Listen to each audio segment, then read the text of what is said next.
al inicio, de todas las ramas de la ingeniería civil. Puentes, ¿cuál es la rama que estructuras? Y Perú se puede captar porque tiene una buena norma, una muy buena norma de estructuras, pero no es todo. Los puentes, ¿por qué solamente fallan? ¿Y eso qué es? Es geotécnica y a ti el puente esté diseñado con el mejor material, bajo los mejores estándares. Si falla por su acabación, tu puente no sirve, literal. Lo que pasa en Chancay y lo que pasa en muchos puentes cercanos a Lima. Este problema se agudiza a medida que nos vamos acercando al norte. A medida que nos acercamos al sur no es tanto el problema, porque son un poquito más conocidos en él. ¿A qué voy yo? La ideología está cambiando. No nos estamos solamente enfocando en los clásicos, sino tenemos que ver de alguna manera cómo poder ver esos problemas, ¿no? Cómo poder solucionarlos. ¿Okay? Entonces yo les dejo ese mensaje porque ustedes tienen esa experiencia, ¿no? Tienen experiencia en haber visto algunos proyectos y cómo aplicarlos para las futuras tesis, ¿no? ¿Okay? Ahora, ¿a qué va esta imagen? ¿No? ¿Qué están haciendo en Estados Unidos? Están haciendo proyectos para recuperar los ríos. O sea, ya que no estén canalizados, sino recuperarlos en un estado natural. ¿Por qué? ¿Qué pasa? Otro tema, un poco más ambiental, ¿no? Porque los civiles en este grupo estamos un poquito más ambientales. ¿Saben ustedes un poquito de la huella de carbono? ¿Qué es la huella de carbono? ¿La contaminación? ¿Qué tiene que ver con la contaminación? El CO2, ¿no? Una de las misiones de la huella de carbono es atrapar la mayor cantidad de CO2 posible. ¿Cuál es el principal elemento que puede capturar CO2? Las plantitas, ¿no? Con la fotosíntesis, ¿no? Captan el CO2 y lo almacenan. En particular los árboles, ¿no? Porque almacenan todo el CO2 en sus capas y capas que tienen de tallo grueso, ¿no? Otra forma de capturar CO2 es acá. El suelo también captura CO2. Entonces, si yo le quito esto de acá, no hay interacción. Todo ese CO2 ¿a dónde se va? O todo ese material disponible se va hacia el mar y genera que el ciclo de carbono incremente. Entonces, desde el punto de vista de la ingeniería es bueno, sí, soluciona el problema, pero genera otro tipo de problemas, ¿no? Debemos de buscar soluciones que sean globales, ¿no? Que no sean solamente técnicas, por así decirlo, ¿no? ¿Qué más? Obviamente yo necesito infiltración acá, ¿no? Yo requiero que el agua se infiltre. ¿Para qué? Para mejorar o para mantener el nivel del agua subterráneo. Entonces, cada vez que ustedes propongan algo, no lo miren desde una perspectiva. Hay que tener vista periférica, no cuadrada. Y el civil se caracteriza por ser cuadrado, ¿no? El civil es cuadrado. Literal, cree que hay una solución para todo y todo cree que es concreto. Todo cree que es concreto. Sabemos que hay medidas estructurales y no estructurales.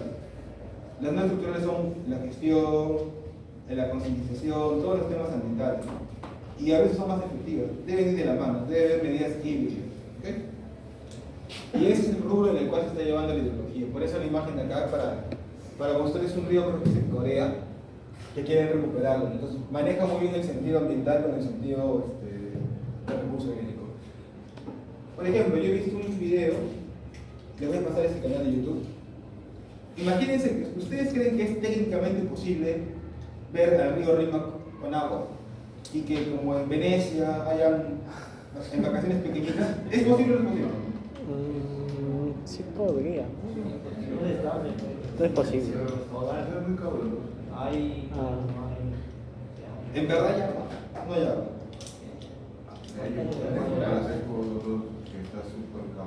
¿Y qué pasa si yo hago esto? Yo he visto el videito, lo puedo canalizar. Y es como acá tengo un tanque inmenso. Y otro tanque acá. Entonces, el agua que llega acá, la impulso. Es un proyecto con fines de protección de inundaciones en Estados Unidos, en Texas. Ellos miden el nivel del río con fines de protección. Entonces, ¿qué tienen acá? Un túnel. O cuando llueve demasiado, activan el túnel y todo el agua se va por ahí y llega abajo, ¿no? Y si quieren, por ejemplo, en época de seca, mantener el nivel, inyectan agua, ¿no? Entonces, sí, es posible, hay mucha experiencia en Estados Unidos. Entonces, se puede. El detalle es que haya propuestas técnicas, factibles y económicas, ¿no? También esto es un megaproyecto. Sí. No podemos hacer un túnel para el transporte público que es una urgencia nacional. Le voy a pretender que el Estado haga esto, ¿no? En tema técnico yo creo que sí puede, pero en tema de gestión, no veo años de perder, ¿verdad? No puede ni un túnel Y económico que también. ya tienen planificado años y años. Pero es posible, ¿no? Es posible. La idea es, y todo debe partir de la academia, o sea, de la universidad. La universidad, creo yo, debe tener un rol más importante, ¿no? En plantear las ideas, porque cuando uno trabaja, deja la investigación de lado. Entonces, una de las formas de incentivar esto es en la universidad. Y un producto son las tesis. Hay que hacer tesis innovadoras, que es, por decir, la única oportunidad que van a tener ustedes en esta universidad. Porque no creo que se vayan para el rubro de la investigación, ¿no? Ya cada uno se va a su rubro laboral. Pero aprovechen ese añito que le da la universidad para investigar algo que en verdad le interese y que crea que va a aportar. ¿Qué tal y le gusta? Y puede indagar por otro rubro. Entonces, el enfoque ha cambiado de la ideología, buscamos un concepto un poco más, no es complicable, más sostenible, para que el recurso hídrico sea sostenible. A ver, esta es una imagen clásica del ciclo del agua. Me tienen que ayudar.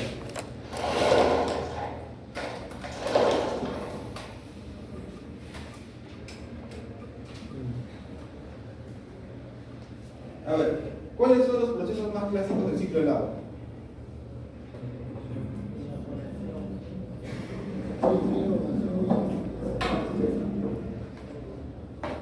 ¿Cuál creen ustedes que es el proceso más importante?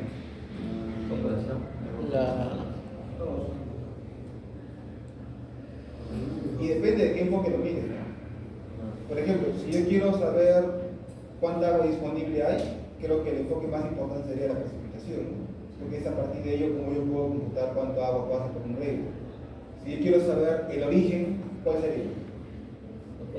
La evaporación, ¿no? Porque usualmente la evaporación parte del origen del ciclo del agua. Pero depende mucho del contexto. Pero bueno, se evapora.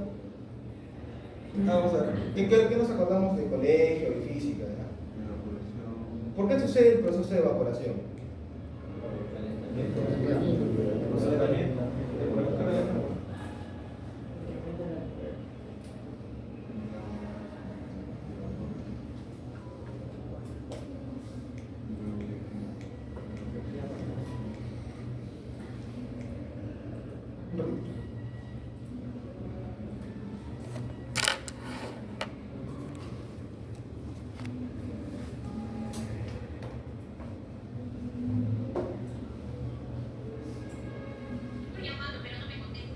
Acaban de hackear la cuenta, la tarjeta de crédito. Menos mal que fue la de crédito. Porque si era de débito, esa plata nadie la regresa ya. Si quieres de crédito, haces tu denuncia y ya. Puede que Sí, sí te devuelven. pueden sacar crédito. Sí. Pero que la bloquea ahorita.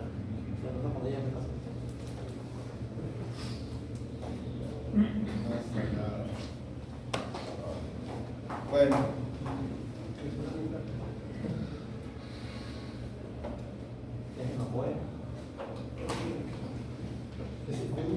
Pero pues lo pueden bloquear desde la aplicación, ¿no?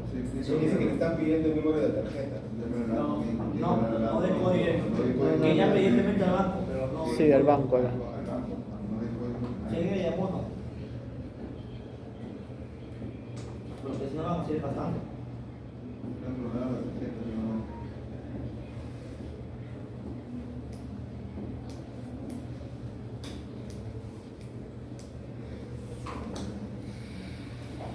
Ya, bueno. Ya, ¿cómo se genera la evaporación? Por el calor hirviendo. La temperatura, ¿no es cierto? ¿Qué genera la temperatura? La evaporación del mar. El calentamiento del ambiente, eso va por Empieza a evaporar.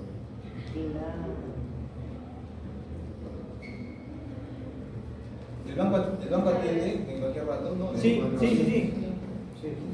24 horas. Tiene que ser un número. Cualquier número, pero igual a datos. ¿Qué onda? ¿Qué se puede? Sí, En internet están diciendo no hay que llamar a estación de lo que no ya tenemos que dar eso pasa cuando empieza un par,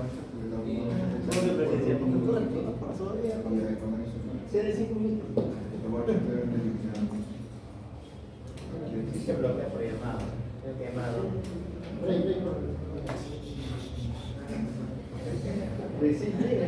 Nunca nos ha pasado esto.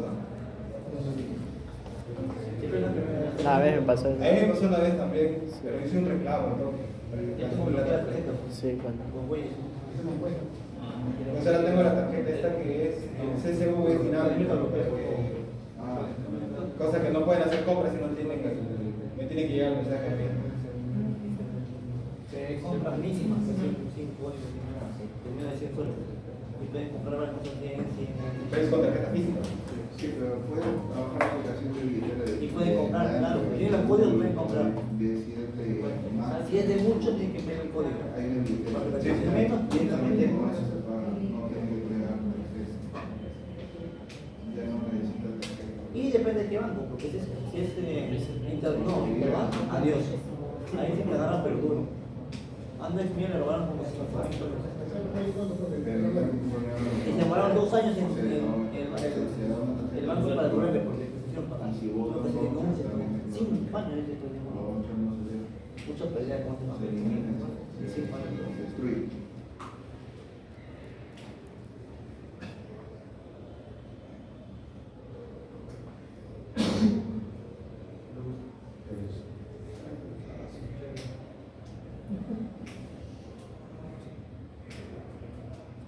Bueno, es que yo puedo hacer mucho de acá. Bueno, la evaporación se genera por un cambio de temperatura, ¿no? Pasamos de un estado líquido a un estado gaseoso. ¿Y de ahí qué sucede?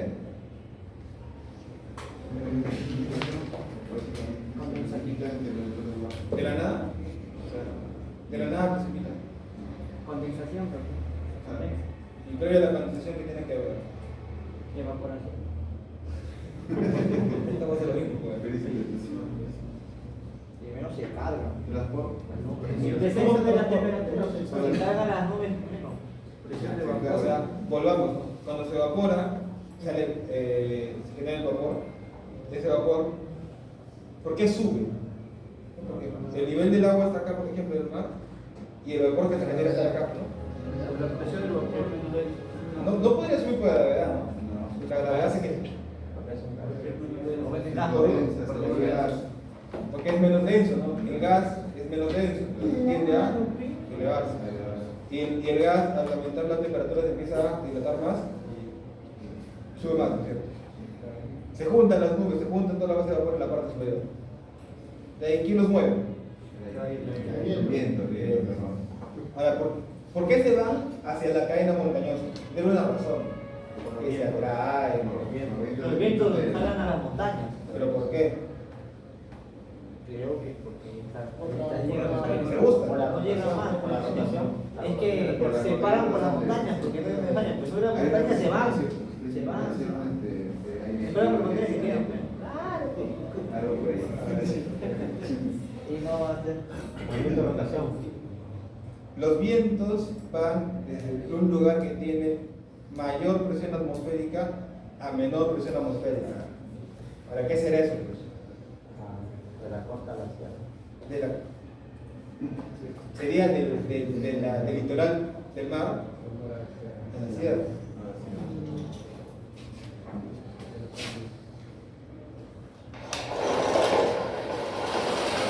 Entonces, si acá por ejemplo está el mar y acá está la cadena montañosa,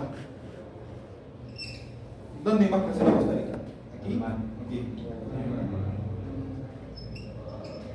¿Y acá? ¿Por qué? A más altitud, menor.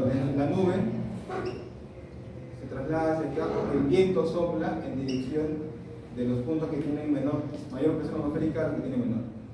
¿Qué pasa cuando llega acá?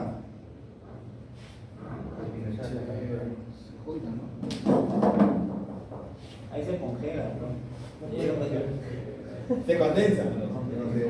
¿Qué es la condensación? Un cambio de estado de fase. De gas a líquido o a sólido. ¿Pero por qué? Por un cambio brusco de la temperatura. Y de ahí ya cuando precipita, ¿qué pasa cuando precipita? Una parte ¿a dónde se va? Se infiltra y otra parte escurre, ¿no? Se forman los ríos, lagos, lagunas, etc. Entonces, si yo quisiera monitorear cuánto va a llover, ¿cuál es la principal variable que tengo que medir? Si yo quiero monitorear, pronosticar cuánto va a llover, o sea, lo que hace el tsunami, ¿qué variable ellos miden? ¿Cuál es la variable crítica? Pero para la evaporación, ¿qué tengo que saber? La temperatura del mar, la temperatura superficial del mar. Ustedes han visto seguro en los monitoreos, ahí sale la silueta de la costa peruana y colorcitos. Ellos monitorean la temperatura del mar porque un cambio súbito de la temperatura del mar que genera mayor evaporación, ¿no? Es lo que sucede en verano, por ejemplo. En verano, ¿por qué hay más lluvias? En la sierra, ¿no? Porque el mar se calienta, suben nubes, se trasladan a la sierra. Esas son lluvias orográficas, ¿no? También tenemos lluvias costeras. ¿Qué es una lluvia costera? Usualmente incentivada por los niños. Lo que sucede en la lluvia costera es de que el mar se calienta más de lo normal, genera masas de vapor y los vientos lo botan. ¿Pero a dónde lo botan? A las cadenas montañosas cercanitas. Ya no las llevan al fondo de la sierra, la cadena montañosa principal. Y como digamos, imaginemos que choca acá en Chosica, ¿no? Choca ahí y ¿qué va a producir? Hace de guay. ¿Qué produce? La condensación. Después de que se condensa, precipita. Entonces, por eso la clave, al menos de los que estudian meteorología, está en entender el comportamiento del mar. Por eso habla mucho el cambio climático y esas cuestiones, porque todo está en función del mar. Profe, una consulta. Con respecto a las precipitaciones que se dan en la sierra, en la parte alta, ¿el vapor de agua proviene del Atlántico o del Pacífico? Depende de la vertiente. Nosotros estamos en la vertiente del Pacífico, porque estamos alineados al Océano Pacífico, ¿no? Por ejemplo, la Amazonía, Brasil, Argentina están alineados a la vertiente del Atlántico. En el Perú tenemos tres vertientes, ¿no? El Pacífico, el Atlántico y el Titicaca. Son tres vertientes que tenemos en el país. Depende de donde te ubiques. ¿Y algo tiene que ver los vientos alisios?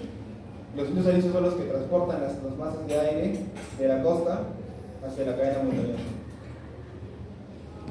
¿Y qué dirección tienen esos vientos? De lugares que tienen mayor presión atmosférica a menor presión atmosférica. Ahora, los otros vientos van en direcciones contrarias, ¿no? Depende en qué hemisferio estás. Sur, no.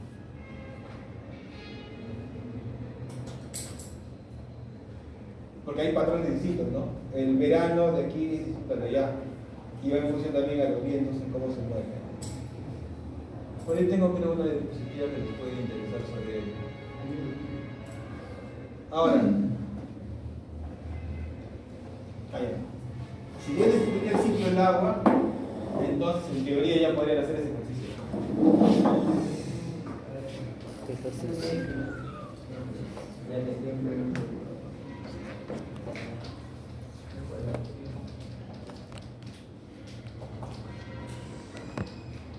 Ya, a ver.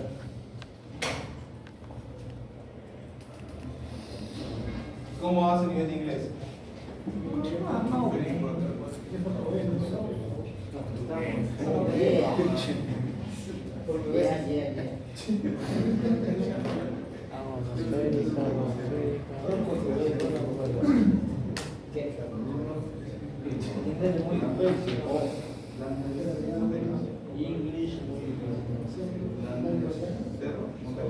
Land tierra.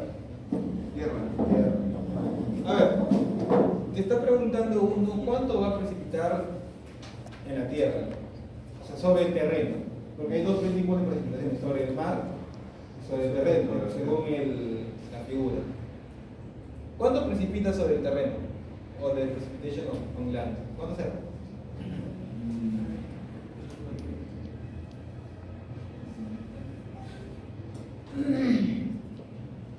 Transporte atmosférico. Externo a tierra, externo. 119. 119, ¿cómo sacas ese valor? Es fácil, bueno, si en el mar si se evapora 505 y precipita 458, la diferencia es de 47. Ya pues en tierra, en la otra parte hay una evaporación de 72, entonces va a precipitar en tierra serían los 72 más los... Sí, está.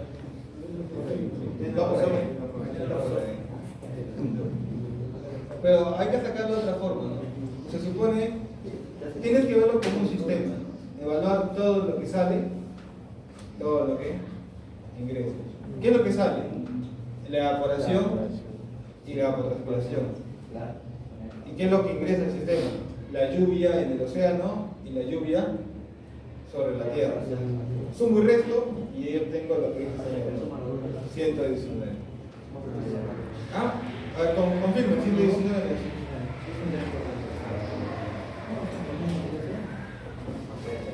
Ahora, ese runoff significa escorrentía. ¿Qué quiere decir escorrentía? ¿Qué es escorrentía? Lo que el río, ¿no? Lo que lleva el río desde la cadena montañosa hacia el océano. ¿Y cómo puedo calcular esa escorrentía? ¿Cuánto vale esto? Me dijeron. ¿Cuánto vale este valor? 47. ¿Y cómo llegaron a esa respuesta?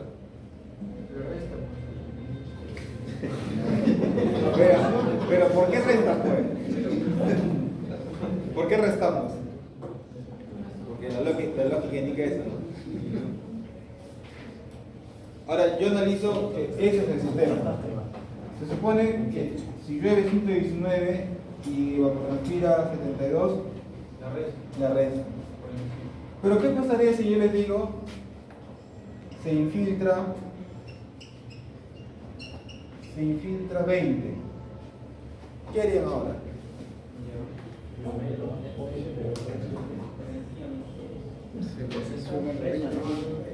¿Cuánto sería el nuevo valor de la escorrentía? ¿Por qué? Sale la infiltración y yo te pregunto, ¿y cuánto llegaría en verdad al océano?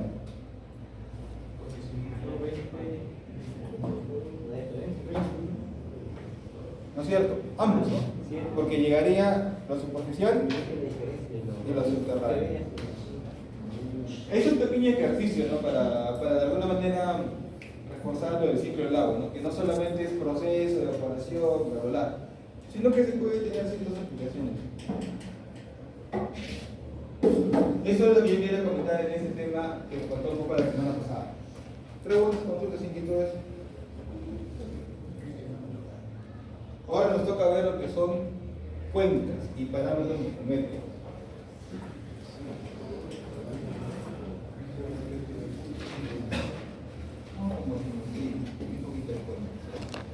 A ver, ¿qué es una cuenca? Yo les expliqué un poco la semana pasada.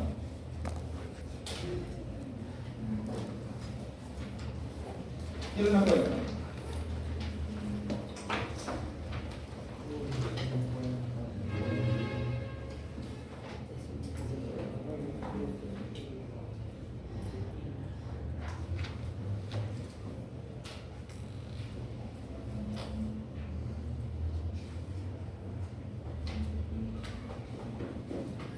¿Qué es una cuenca? Un espacio geográfico. Ya, es un espacio geográfico que está rodeado por montañas. área geográfica, ubicación. Que tiene una forma. Que tiene una forma. ¿Qué evalúa una cuenca? ¿Qué evalúa una cuenca?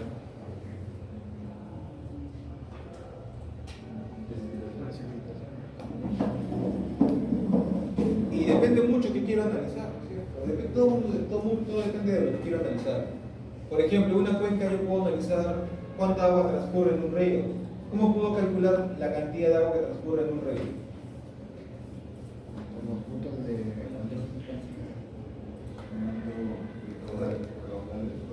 Con el caudal, ¿no? Tendría que elegir primero en dónde quiero medir eso. El aforo. De ahí, el aforo me permite delimitar la cuenca, porque si por ejemplo el aforo estaba acá, ¿qué pasaría? La cuenca disminuye. Sí. ¿El caudal disminuye o aumenta? No. ¿Seguro? Entre más. Imaginemos que yo quiero medir acá el caudal, ya no acá. ¿La cuenca cambia? Sí. La cuenta cambia. Si hablamos de áreas, se cambia con área más. Varía, ¿no? ¿No es cierto? Ahora, la segunda pregunta es, ¿el caudal aumenta o disminuye con referencia a este punto? ¿Por qué? Porque hay menos espacio para Claro, al haber menos área, ¿se acuerdan que les expliqué la fórmula, no? ¿Cómo es la fórmula del caudal según la tecnología?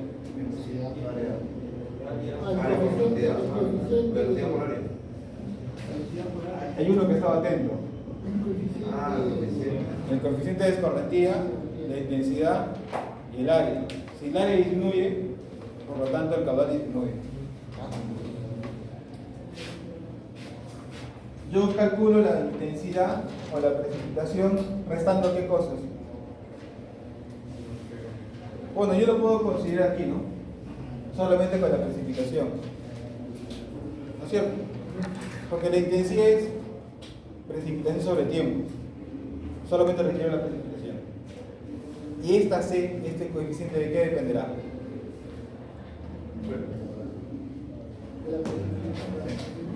No, es de la condición de infiltración. De la infiltración y de la transpiración, ¿no? Porque al final del día este coeficiente me va a decir cuánto de toda la lluvia escurre y cuánto se pierde, se va al agua subterránea. Pero usualmente no se considera la transpiración, solamente en algunos casos, ¿ya?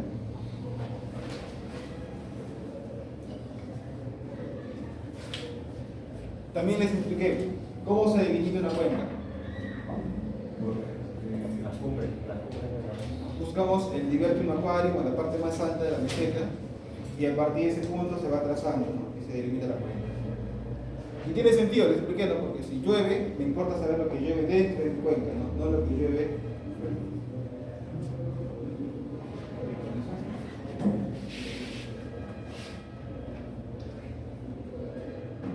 Es importante. Cuenca, subcuenca y microcuenca. ¿Qué será ello?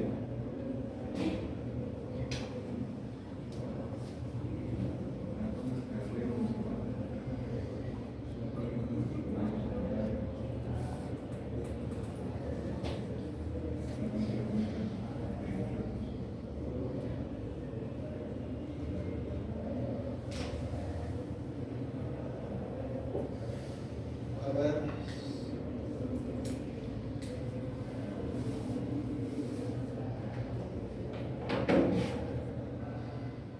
Cuenca, subcuenca, microcuenca. ¿Qué se refiere? La clasificación de Relación cantidad de agua. Puede ser. Proporción. Las tres imágenes son lo mismo. por eso un punto de Imágenes. Las imágenes sí son iguales. Son lo mismo. Bueno, una que Lo que otra. cambia es la definición, el concepto, lo que estoy evaluando. En la cuenca es el río principal. En una subcuenca yo puedo hablar de los atributos, ¿no? Una derivada. El río secundario. Y una microcuenca, Una quebrada. las quebradas. Entonces,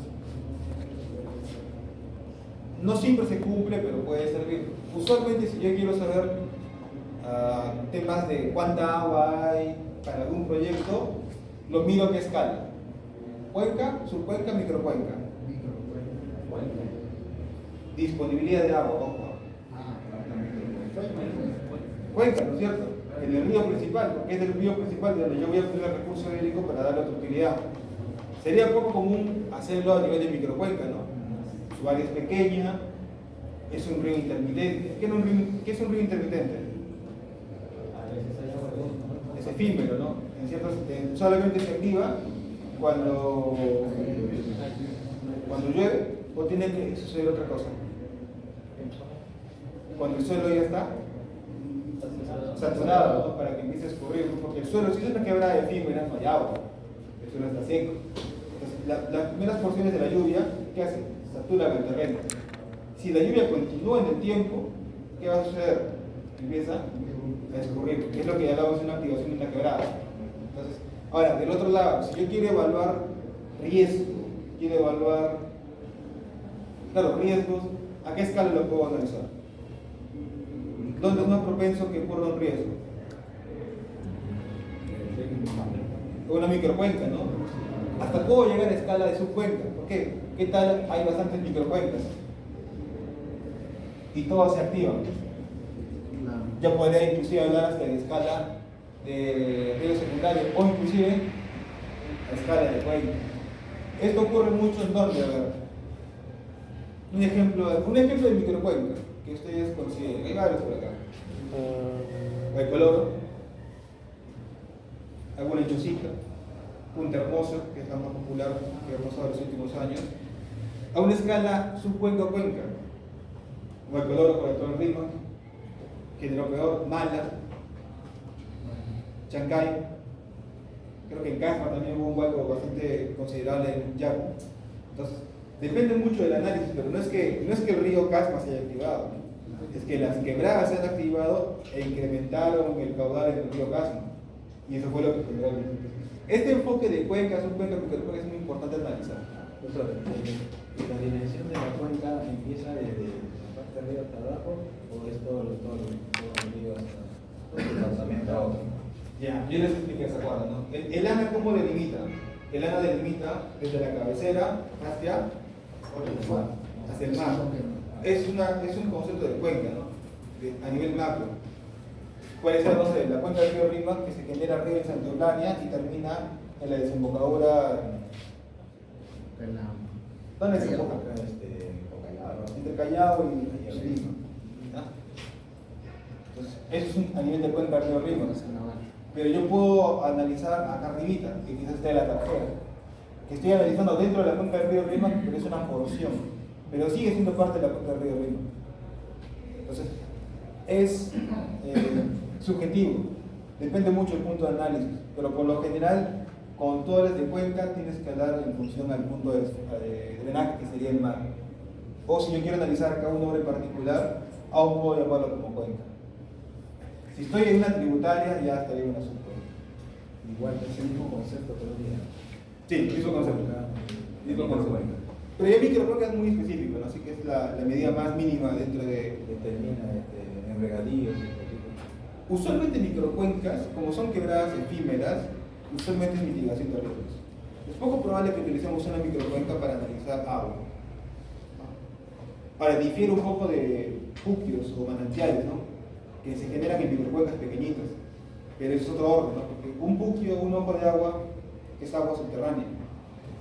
¿Y dónde hay agua subterránea? En la parte alta, por la acumulación de la recarga, ¿no? Pero usualmente acá analizamos riesgo.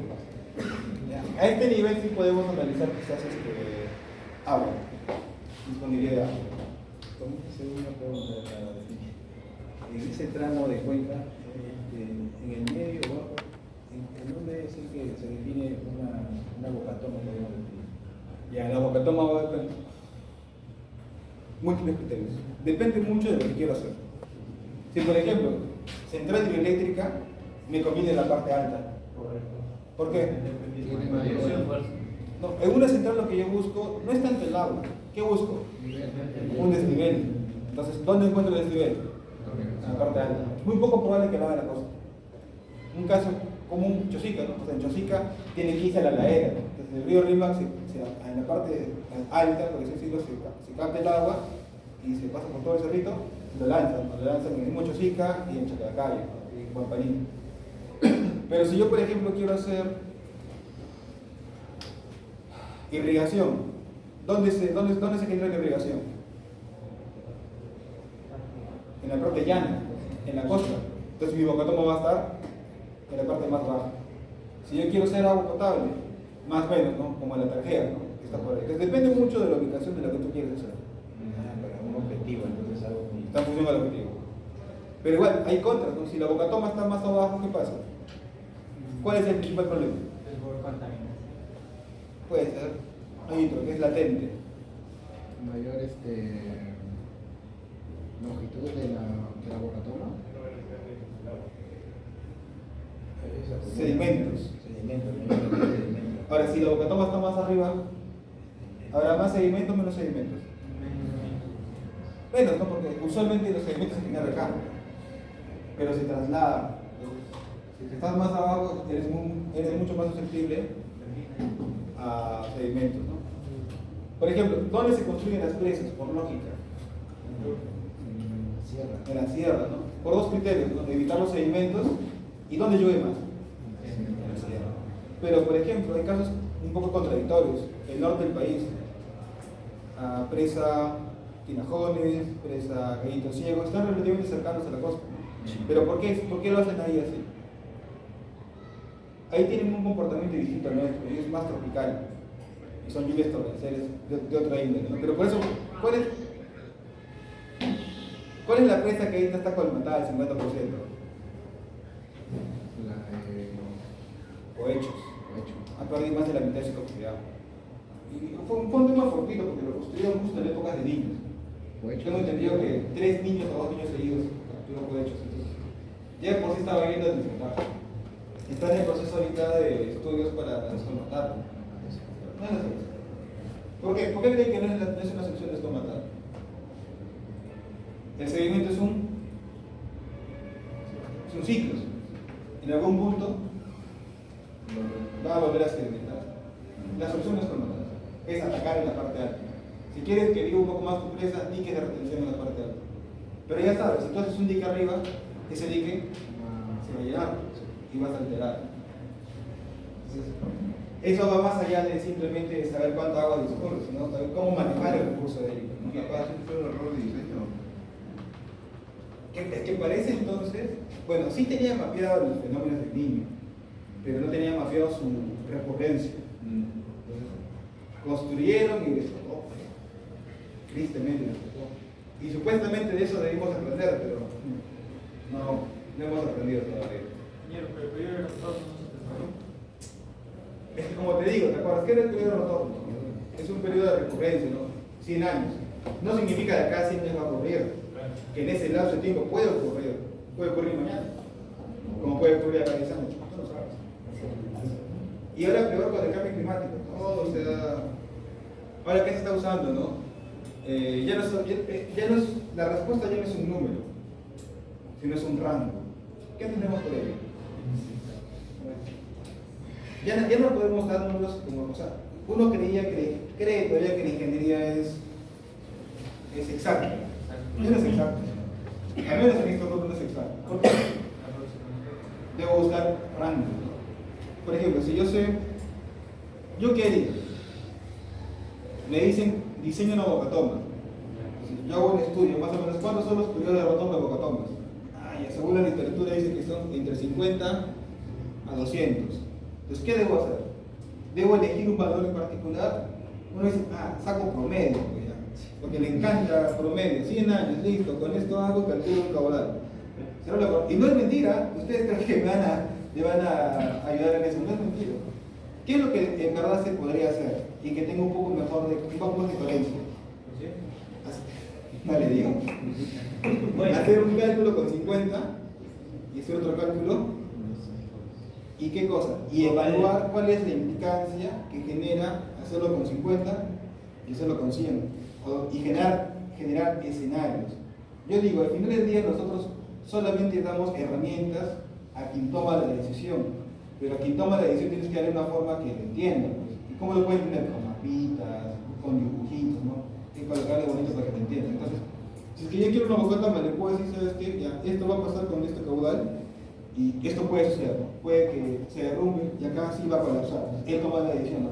Va a evaluar el riesgo, va a decir, si el retorno que me va a dar esta obra, porque voy a hacer agricultura, es mucho mayor al riesgo que me va a generar si colapsa. Yo sí lo construyo. Deberían hacer un análisis de esta manera. Lo hacen, pero a nivel de empresa, porque es una obra mucho más importante, pero no a niveles de estructuras pequeñitas como puentes, como botones. En puentes esto debe ser. No deben utilizar un solo periodo de ratón. E inclusive, quiero complicarlo más, sin cambio climático, con cambio climático. Más todavía lo puedo multiplicar. Con arrastre de sedimentos, sin arrastre de sedimentos. Y así hay múltiples escenarios. Ahora esto es fácil. ¿Por qué? Porque hay software, hay programas. Antes no lo sabían. Y eran de difícil acceso. Pero pues, como les conté, ¿no? Los profesionales de este rubro son en su mayoría ya avanzados de edad y no quieren hacer estas cosas. Por eso, de ahí viene mi iniciativa de unirme a la parte académica, ¿no? Para que lo hagan, como incentivar eso. Si yo intento hacer, algún día acabaré solo. Pero si más y más jóvenes quieren hacer, algún día será conciencia. Pero ahora es más, solo es modelación nada más. Antes era complicado. Espero que algunos jóvenes también les interese y se pongan a trabajar en ello. A ver, codificaciones. ¿Por qué será importante codificar las cuencas?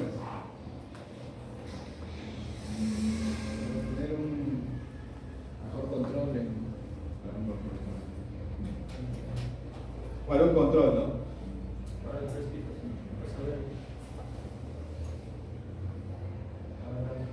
¿Qué más? ¿Qué quiero controlar? El Visorana, ¿cómo funciona? ¿Se acuerdan? Es una serie de cuencas donde hay información. ¿Cuál es la mejor forma de administrar o organizar la data? Comparando. Con códigos, ¿o no? Tengo que asignar un número, un código para poder luego los equipos tabularlo y organizarlo y ubicarlo. Entonces, el ANA utiliza el método, la metodología Fastetter para codificar. Y usualmente lo divide en 8 zonas.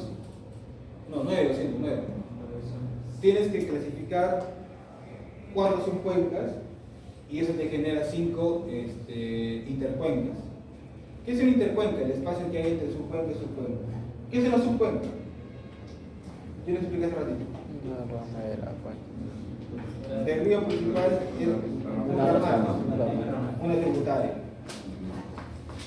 ¿Qué será una intercuenca basada solamente en la imagen? Las quebradas que causan la tributaria. No, mira, fíjate la intercuenca. ¿La intercuenca conecta con el cauce principal? No, disculpen, la cuenca interna, la que está de color rojizo, ¿intercepta con el cauce? No separado. ¿Quién me puede dar un ejemplo de una intercuenca, de una cuenca interna? las lagunas. Las lagunas tienen su manejo diferente. Se mantiene ahí, no ocurre. Porque todo el agua o todo lo que llueve en esa cuenca interna alimenta a la laguna. Aunque en verdad sí está conectado. ¿Por qué? ¿Cómo está conectado? Agua subterránea. En verdad sí está conectado, ¿no? Pero desde el punto de vista superficial no está conectado.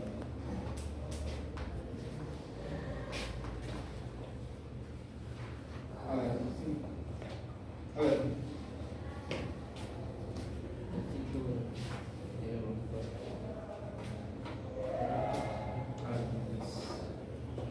¿Por qué ustedes, pregunta un poco directa ya, pero quiero otra sinceridad, ¿por qué son reacios a los cálculos?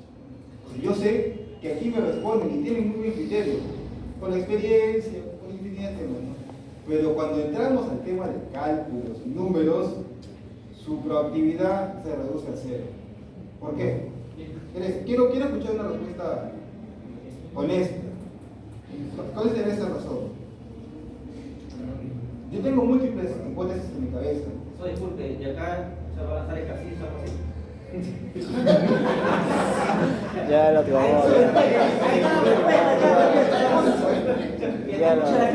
Ya lo tomó, ya. Ya lo tomó. No, este curso, o sea, yo les dije, es un poco de lógica, pero se canaliza, se consolida con ciertos ejercicios. Sí, obviamente. Es un curso analítico, claro. No es un curso teórico. Mucho piensa yo. ¿Ves? Digo, estoy en lo cierto, pero ¿por qué? No entiendo. Somos humanos. ¿Se refiere al grupo de la noche? No, ustedes más el grupo de la noche en particular. El grupo de pregrado es un poquito distinto, ¿no? A ellos todavía se los No puede trabajan. alinear. Con ustedes es más complicado.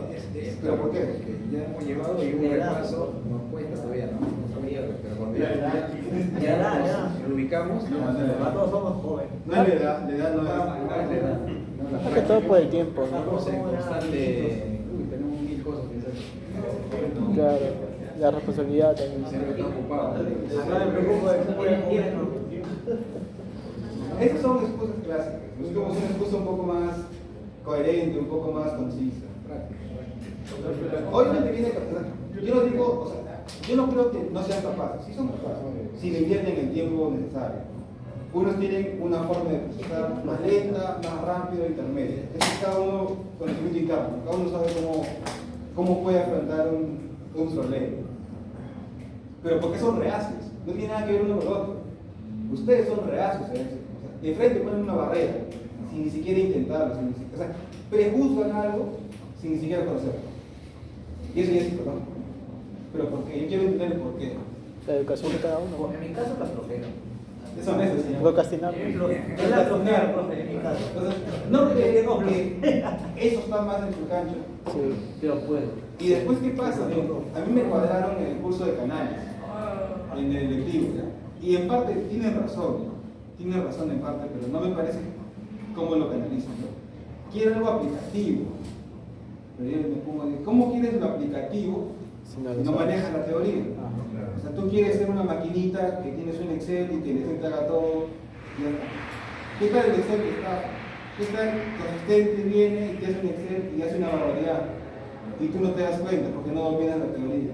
¿Quién queda mal al final? El que tiene la responsabilidad. Entonces, mi consejo va, ya son ustedes gente mayor, algunos capaz están acá por un tema ya de estudiar, a cosas importantes tienen que prestarles debida atención. Quizás a lo que les interesa, ¿no? Al rubro en el cual están.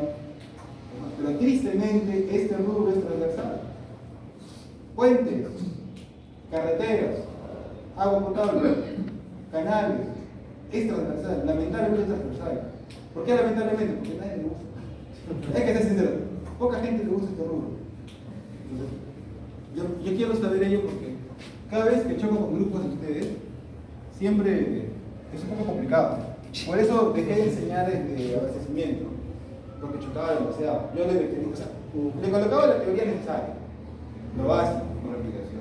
Ellos querían aplicación, querían que les sale de válvula. Digo, o sea, yo no soy especialista en válvulas también, yo soy especialista hidráulico. Yo te voy a explicar cómo funciona el diseño.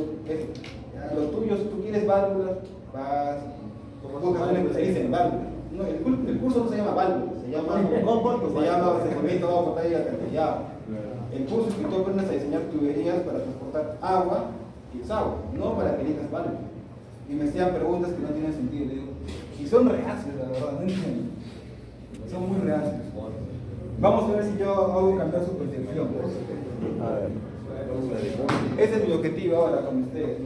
Que no sean reacios a los cálculos. Que no son complicados. Estas cosas se decían, les parece difícil. Acá mi compañero pedazo la joven. Pero poco a poco va incrementando, sí, no voy a mentir. Poco a poco se va incrementando. Ok, se llega al cliente. A ver, analicemos esta imagen, señores. Yo quiero que me expliquen dos claves. Explíquenme qué significa esta línea.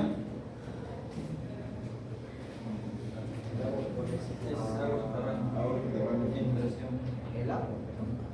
Napa freática. Napa freática. Ahora, Ya probaste. ¿cuál creen que sea el rol principal de la napa freática?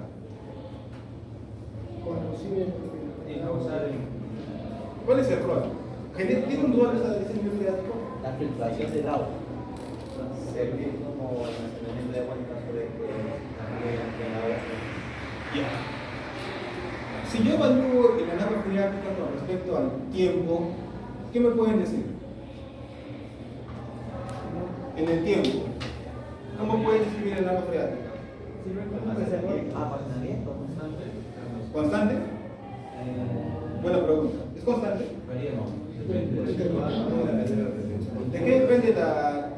¿De qué dependería la alarma freática si lo evalúo en el tiempo?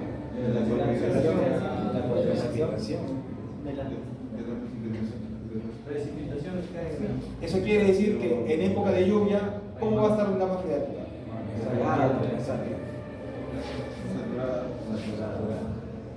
¿Y qué puedo ver acá? ¿Qué entienden con eso?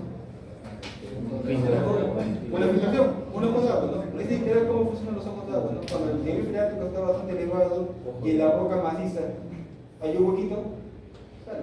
Muchos dicen, ¿por qué se seca el ojo de agua? No, la minería. El nivel freático se ha deprimido, por N razones. Ahora, también aguas termales. el agua termal, usualmente se debe aquí al agua termal. Me escapa un poco de acá. Volcanes. Usualmente el agua termal está alineado con volcanes, ¿no? Por la concentración de gases que se encuentra en la parte inferior, el magma y esa es el agua termal. Por lo general, ¿no? Profesor, ¿y las aguas clasificadas? ¿Geysers? Aguas clasificadas, por ejemplo, Geyser. lo que es en Ancash hay una agua gasificada que sale, bueno, se toma, ¿no? Pero sale con restos de metales. Debe ser volcán. Pastor Rubio. Así me agarraste, ¿eh? No, sí sale del ojo, sale con restos de metales, ¿no? Con puntitos rojos, pero el guía, esa vez que fuimos, nos hizo separar en una... Ya sé donde están los rooms y son plantitas grandazas. El tour que es siempre abajo debe haber corrientes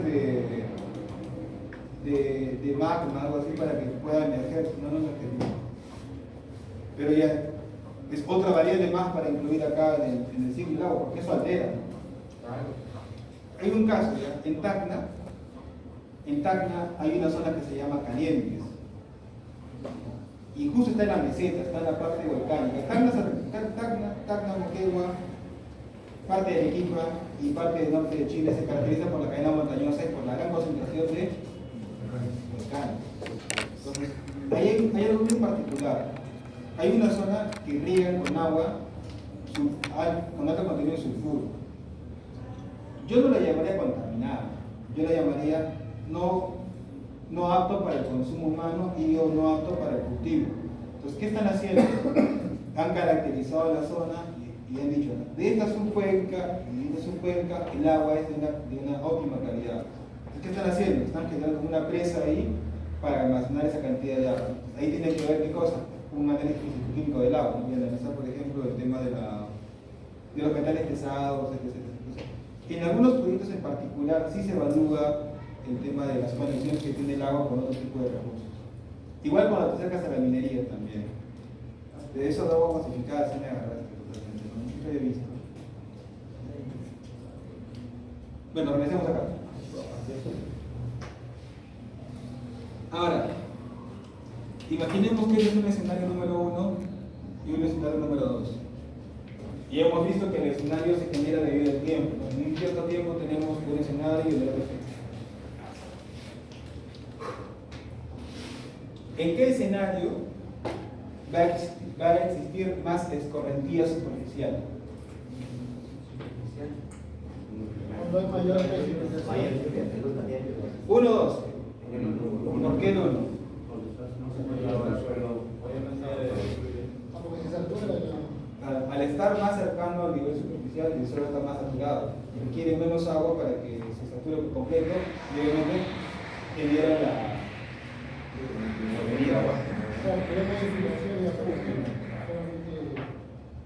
¿A qué voy con todo esto, señor? Nosotros estamos acostumbrados aquí en el Perú solamente a evaluar la escorrentía superficial. Solamente analizan algo superficial. Pero yo creo que con esta imagen simple les he demostrado que la clave ¿dónde está? ¿Dónde está la clave para entender la ideología? Y pocos lo toman en cuenta. ¿Por qué creen que sea así? Hay una razón.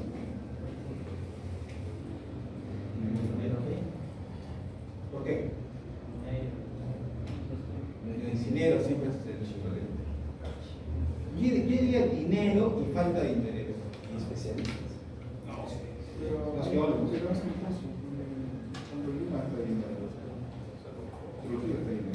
No, ya, pero en la zona costera, pero en la zona taurina.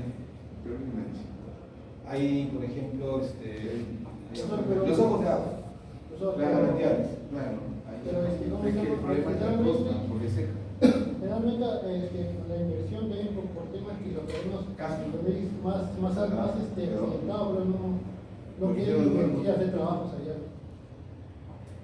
O sea, Son bien alejados, no hay carreteras incluso para llegar a esta zona. el acceso, el tema político, el acceso. O sea, hay desinterés. Porque no es difícil. ¿Cómo puedo medir el nivel de agua subterránea? Es fácil. Calicata podría ser. No, Calicata no. Es muy puntual y tendría que ser muy superficial el nivel del agua.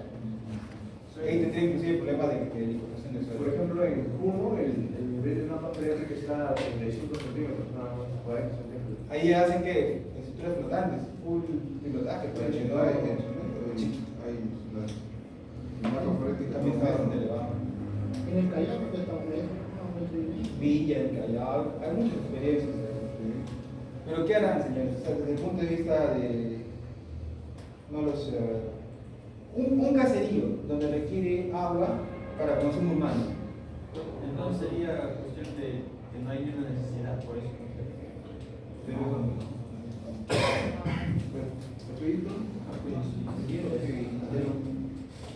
Una canalización de la montaña que llevaron toda la parte de cerca.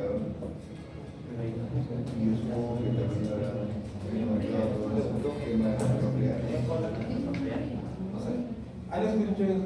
¿Han escuchado ustedes hablar de la geofísica? ¿Qué es la geofísica? ¿Qué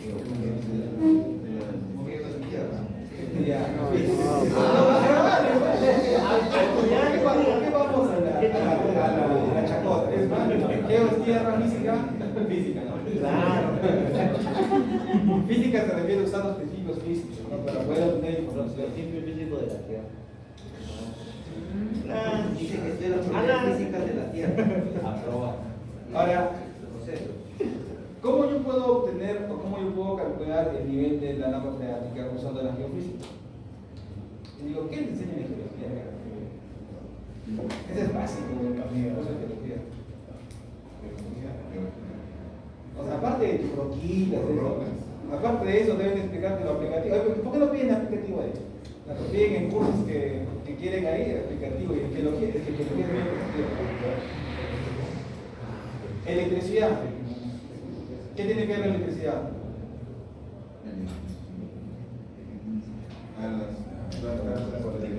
Terreno natural, y acá, por ejemplo, está a nivel freático. Si yo pongo acá una sonda y otra sonda y emite electricidad, ¿qué va a pasar?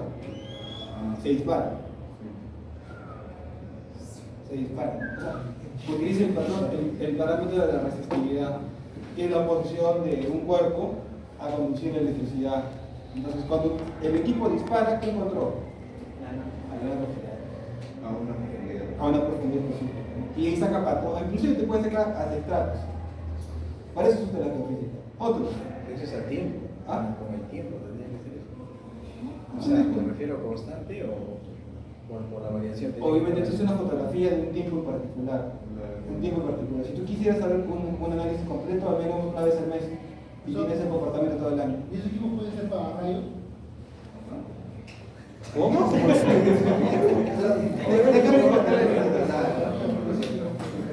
entendí, pero bueno. Le escribe rayo. No te puedo responder la pregunta. Pero quiere explicar ese. un sueño, pero La química. O sea, esta es la más clásica, pero tenemos otro tipo de equipo, el de refracción sísmica. Migraciones, ¿no? Si yo mito un golpe acá, ¿qué pasa? Retorno, ¿no? Y un tipo de retorno, ¿no? Porque el sensor retorna y generan patrones. Hablamos de ondas P y ondas S, ¿no? Horizontales y verticales. ¿Ya qué calculas tú? El módulo de elasticidad y el coeficiente de impulsión, que son parámetros técnicos para diseñar cimentaciones profundas. Eso se ve, por ejemplo, en precios. No creo que les conté que trabajé un par de años en precios, porque sé esto. Pero es algo que ya se enseña. Deberían exigirles a sus profesores que les enseñen cosas aplicativas. Entonces, acá es importante el nivel freático, lo común es. Y esto no es tan caro como antes. Pero creo yo que, como no sé qué comentó, no le ven lo rentable. No le ven la rentabilidad a eso. En cambio, ¿dónde prefieren gastar esto, no? Empresas, y cobran fuerte por ese tipo de servicios.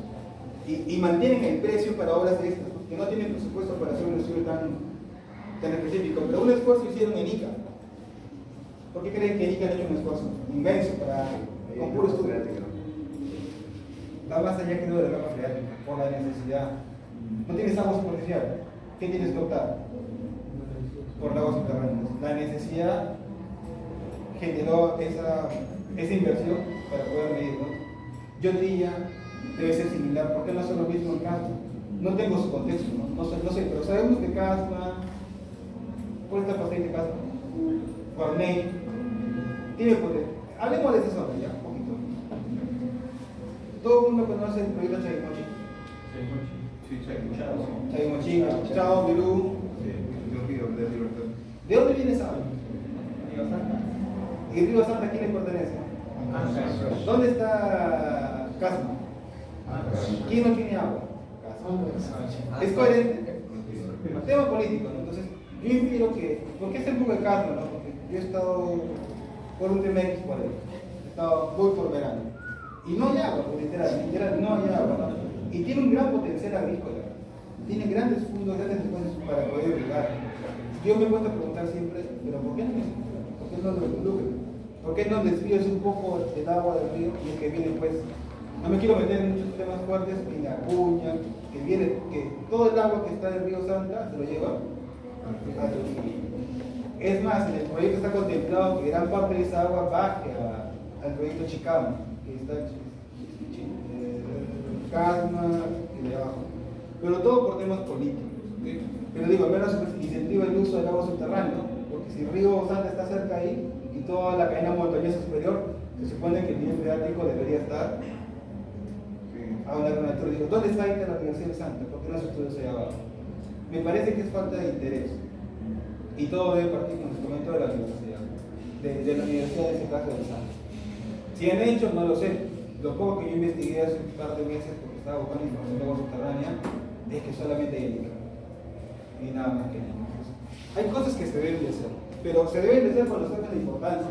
Ahora se dan cuenta que el nivel de atención al sensor ultrasónico que es virtual a una altura. Si se puede usar para satélite que tenemos, es posible detectar también la mapa freática. No, es que lo que pasa es que lo que varía es la resolución. Y puede ser quizás así, porque inclusive hay satélites que te sacan fallos gelógicos, mapas gelógicos, pero es escala es regional, o sea, es un margen de error considerable. Pero ese tipo de más preciso, requiere ser precisión. Por eso tiene que estar en contacto con la superficie. Es más, calcula la precipitación con satélites, pero ahí está el ratio de la precisión. Justo nosotros, bueno, yo donde estoy trabajando, queremos hacer o sea, la idea es utilizar todos estos sistemas, pero buscarle el lado económico, o sea, sensores low cost o de bajo costo. Porque es un tipo físico nada más. Y tratar de generar información, es costoso. Al último proceso, ¿qué significa esto del mar acá? Y un tema que posiblemente pueda suceder mucho en Huacho. En Huacho, de la nada, Huacho, Barranca, de la nada empezó a incrementar la cosecha de fresa, de la nada, no fue rápido, ¿no? Eso quiere decir que no son agua de dónde? Subterráneo. Pero ¿qué tiene que ver aquí el mar? Su cercanía es notoria. Se les hace conocido el término intrusión marina. Hay una estela, acá hay una interfase entre secas de agua dulce y agua salada. No se juntan así, por ejemplo, cuando el río entra al mar, no se juntan. Y claramente uno ve porque la tonalidad es distinta. Lo mismo pasa acá, no se llegan a juntar, porque hay un tipo de equilibrio. Pero ¿qué pasa si yo empiezo a sobreexplotar los pozos de agua subterránea? Mi nivel freático baja y el equilibrio se pierde y empieza a entrar. Eso pasa en Tacna, en la Yarada. Y es muy probable que también va a suceder o esté pasando allá en todo lo que es el norte chico. ¿A qué hago yo? No es que esté en contra de los proyectos, es que hay que analizarlos desde un contexto global. Si yo quiero saber, por ejemplo, utilizar agua subterránea, yo diría primero, analiza cuánta agua ingresa en la parte alta de tu recarga y ve cuánto puedes explotar, para que no hagas una depredación de la mapa freática. Va por ahí. Pero no hacen, ya recién están haciendo en los últimos 5 años más o menos estudios genéricos. La napa freática, el agua de la napa freática discurre en el mar o se mantiene siempre ahí estable. Así como tenemos pendientes en la parte superficial, también hay pendientes en la parte subterránea y trata de discurrir todo hacia el nivel más bajo, hacia el nivel más bajo, que sería al mar. Eso no quiere decir que haya pequeños yacimientos de agua subterránea, que también puede generarse. La fresa que crece es por el equilibrio o es por los pozos sépticos que se hace, que se distribuye y hay una especie de, por los pozos sépticos que se generan en el mapa freático y lleva el alimento y crece más rápido. La planta de allá de San Bartolo, ahí se trata agua sucia, agua negra. Y esta, si se disimila, crecen sandías grandes y cosas grandes. Yo no quería llegar a ese punto, pero sí, yo, por ejemplo, en particular, y no lo tomo personal con nadie, yo no compro nada de lo que producen allá.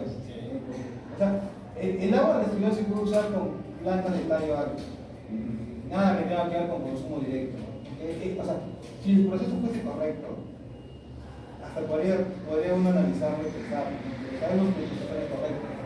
Esas aguas, su utilidad debería ser fines, ni siquiera recreativos, pero ya, los muchos parques y jardines. Pero debería ser parques y jardines con tu letrero, bien grande, aquí se riega con agua residual. ¿Por qué? Porque el niño no puede estar en contacto con esa cantidad de agua.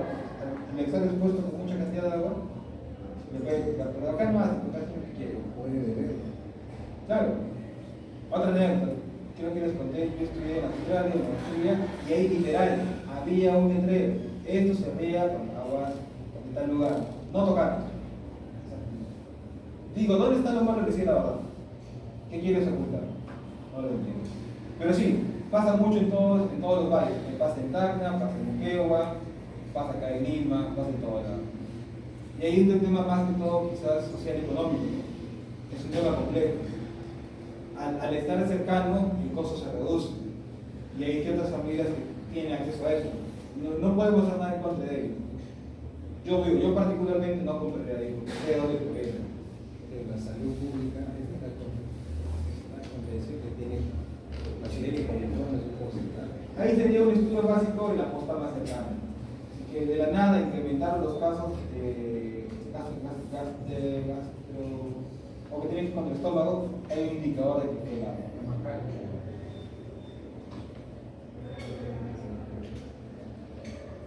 A ver, esta imagen, ¿qué significa?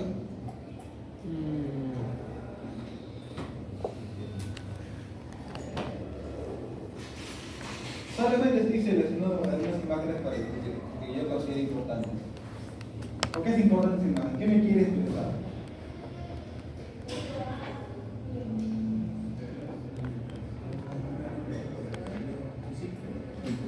¿Qué observo?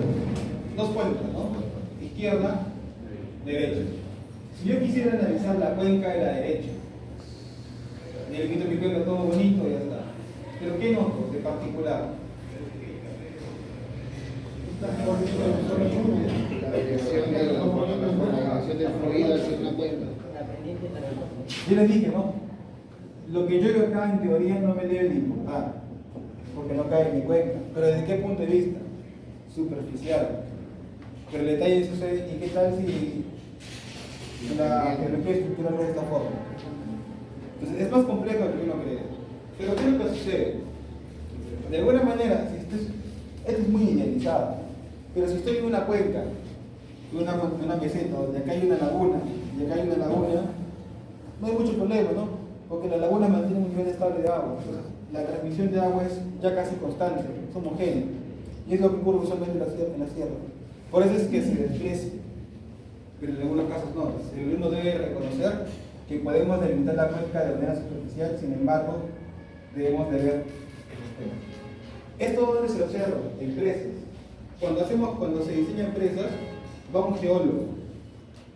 Y el geólogo te hace un estudio de estanqueidad para saber qué tan permeable es tu vaso, o sea, de la zona donde va a estar la presa, y también qué tan permeables son los estribos, son los de alrededor del cerro, para ver cómo intersecta tu zona de estudio con una cuenca aledaña o de un costado. ¿Y cómo hacen eso? Con sus geologías locales, regionales. ¿Han visto ustedes un mapa geológico local, regional? Te dicen qué tipo de roca hay. Ellos estiman con ellos. Ellos hablan ya de corrientes, le llaman, ¿cómo me dijo? Agua subterránea global. Incluso, o sea, si tienen la oportunidad de trabajar con un geólogo, yo los invito.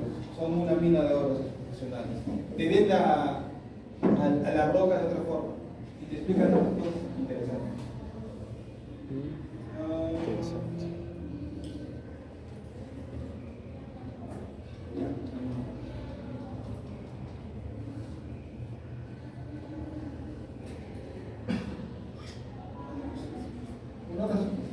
Vamos al último tema, ya para que no me den tiempo. Pero, la lista. Después me van a decir, no tomó lista. Por cual llega a los 100 más. No lo digo. Pero me asisté. Ahora se cae el sistema. ¿Ya marqué?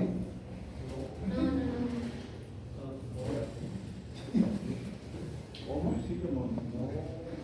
Ah, no, son 4 horas seguidas, ¿no? Sí. ¿Cómo? No. No, para mí. Sí, sí. Que a veces me marea, son 4 horas seguidas. 3 horas. ¿Qué es eso? Atalaya, Cabrera, Calderón,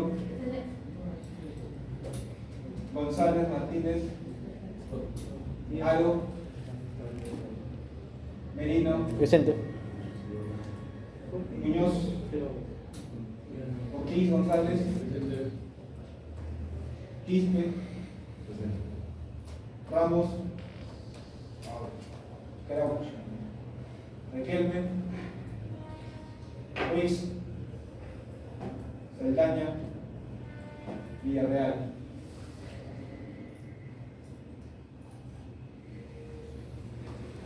El camión del paro también es particular en el departamento. Otro día conversamos.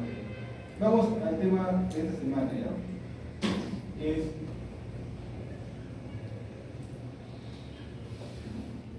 ¿no te pasé? Ah, no, sí, morfometría. ¿Qué es morfometría, señores? Morfometría.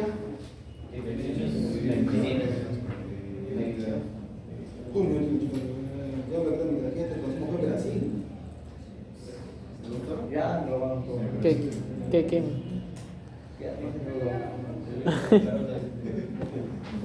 Sí, en empate todavía. ¿Cómo?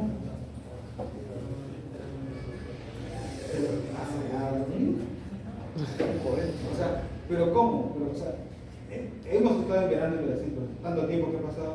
De otra forma no nada, ¿no? Porque yo no contesto llamadas si tienen un número con 00 tanto, ¿no? Usted no es su tarjeta de voucher. Pero mira, ha pasado desde febrero que he estado allá. Sí, Hay hay. información, no conocemos los lugares. Y ahí cae por suerte. Bueno, no, así, ¿no? No, por suerte no me he hecho odiar todavía a la universidad. Porque has dicho que hay una alumno de UPN, no me he hecho odiar todavía a la universidad. A todo lado que voy todavía no me odia. Bueno. Ah, está bien. Contale el programa. Pero yo me puedo empezar porque he tenido colegas. O sea, yo enseño en San Marcos también porque soy nombrado ahí. Y ahí los alumnos son un poco complicados. Son especiales. En ciertas carreras, no en todas. Los civiles son tranquilitos, ¿no? Pero justo no quiero nombrar porque después, ¿qué tal? Me están grabando y luego me buscan. En líneas generales. A veces están abocados docentes a sus casas. Lo bueno es que en civil son tranquilos. Pero ya vas a escalar otras carreras. Es que algunos allá son idealistas, ¿no? La mayoría. No, mira, yo conozco su realidad porque ya voy ahí casi 2 años. Un poquito más quizás. O sea, tienen del por qué quejarse. Tienen del por qué quejarse. Es una universidad muy descuidada. Y es una universidad emblemática del país. Creo que la más emblemática. Creo yo que es la más emblemática. La UNE es muy especial en un tema, ¿no? Pero San Marcos es la más emblemática del país. Pero es la menos atendida del país. Si ustedes ven, si tienen la oportunidad, dicen, todo es un desastre. No hay creo, un NECRAN completo. Desde te digo, no están las otras condiciones. Es gente idealista, que entra ya al radicalismo. Porque no se han escuchado, porque no se han atendido. Que entra con el tema de esta rectora, peor todavía. Ah, sí. A mí me indigna, por ejemplo, cuando hubo todas estas tomas de la universidad, yo no quise ver nada. Porque es indignante, porque puede que sea verdad. Es más, creo que es verdad, porque tengo algunos alumnos que están en la universidad, o sea, viven ahí en el campus, y cuentan que sí es verdad. Que todo lo que ha pasado ha sido matones, que hay encerrados. Bueno, pero sí, es rojo.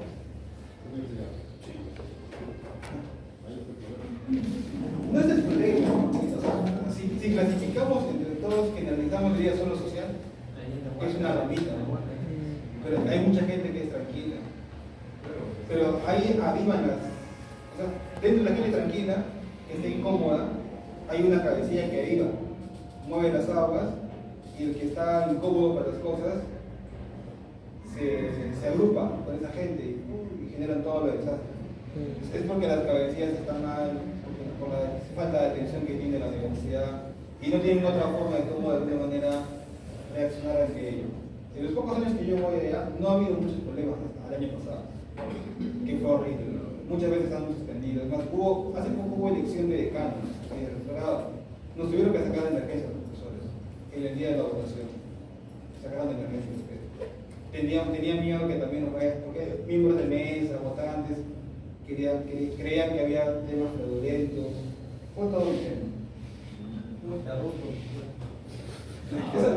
podemos generalizar, no se puede. Es como decimos UPN tanto, Vallejo tanto. Yo creo que no se puede, no puedes manchar al alumno por una ideología que distinta. O sea, yo no mancharía al alumno por una ideología que tiene la universidad o un sector de esa universidad. A mí me parece muy injusto lo que hacen a la Vallejo, demasiado injusto. No estoy de acuerdo en lo que, cómo la catalogan. No tienen la culpa el alumnado de que haya pasado lo que esté pasando, ¿no? El dueño tiene culpa. O quizás acá, capaz el hoy en día se le entra la locura y le gustaría que ustedes los tachen por una mala gestión o algo. Vamos a seguir de eso. Bueno, ya, mucha política acá. Forma. ¿Por qué es importante estudiar la forma?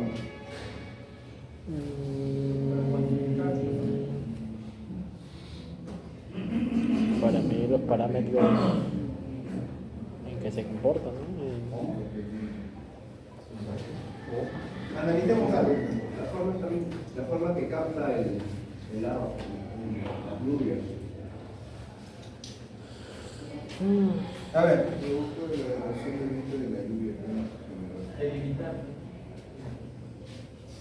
Vamos a ir un poquito más allá de